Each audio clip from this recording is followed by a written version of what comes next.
The 4-stroke sled I built last year is still doing good. Works good. Got heated grips.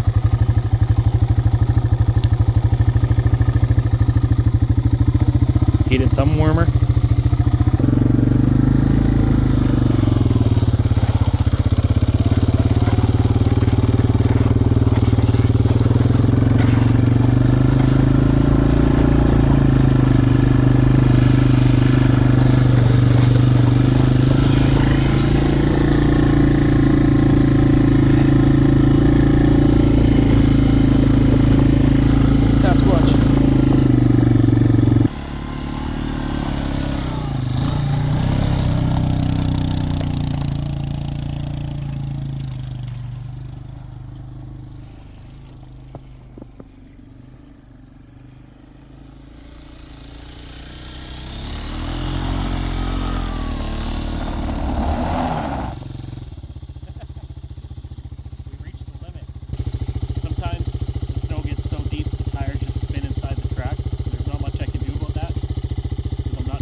Okay, so for more details on how I built this, originally I had it on one of those KLT 200s, on that one right there, and they're a little bit narrower.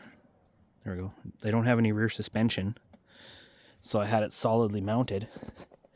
But this year I decided just to adapt it to the Big Red. It worked better. At least I have reverse. The KLTs actually have a rear differential.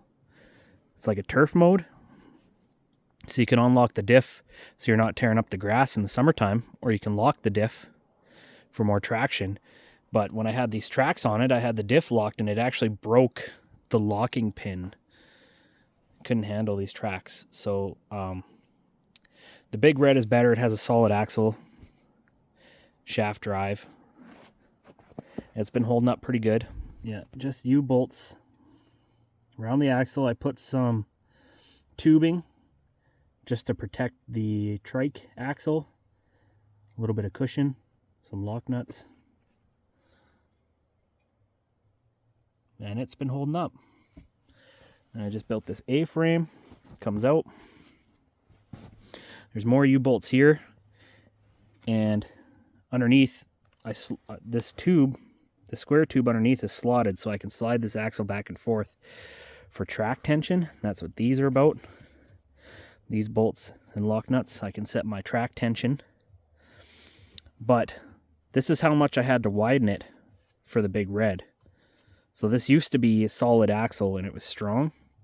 I had to put this piece in here and weld it, and this piece wasn't strong enough and it broke. So I had to add this big square tube. It's more of a temporary fix. Next year, I'll get a solid axle made for it again. But yeah, this tube is literally just holding back the tension. So this is as tight as I can get these tracks without breaking stuff. And these tires still spin inside the track. But when these tracks are on an Argo, Argos drive all the wheels with chains. so they don't slip as much inside the track. You got all the wheels helping. But for me, these rear wheels are just idlers. But it's still pretty cool. Works around the yard. This rear shock, I just had it laying around, and it's way too big, way too stiff for the trike. So I basically have no rear suspension. But it has a little bit of give when it needs to. Still has the factory shock up there.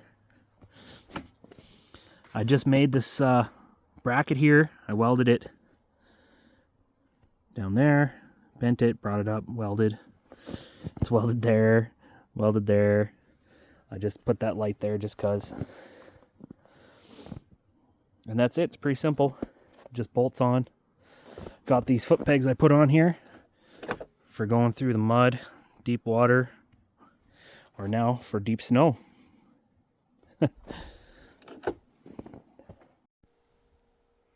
I did think about building a ski kit for the front. I could maybe attach 2 skis or something. I have some old skis right over there. But honestly, I don't think it's really worth it, because if you're in snow that deep, the rear wheels are just going to spin inside the tracks. So it works good the way it is right now, and I kind of really like this tire. It steers good enough for me around the yard. So this is the snow plow that I built for my Big Red a few years ago. Works pretty good paired with the tracks. I just bought a universal snow plow kit from Canadian Tire, and then I built this frame myself. Just braced it up, and then that's the universal kit there. Just welded it to it. The winch.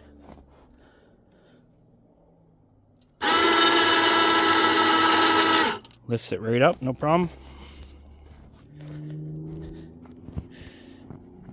You lose a bit of steering when you have the plow in the air, but you can still steer. Enough for snow plowing. You can still steer. You just kind of lift the plow a little bit when you steer, but yeah, it works good. The track system still working awesome. I have a ton of hours on it now. I'm out here maintaining trails, clearing deadfall there with my electric chainsaw. Cool car here. Yeah, still doing great. Got my heated grips going. Pretty happy with this build. Thanks for watching.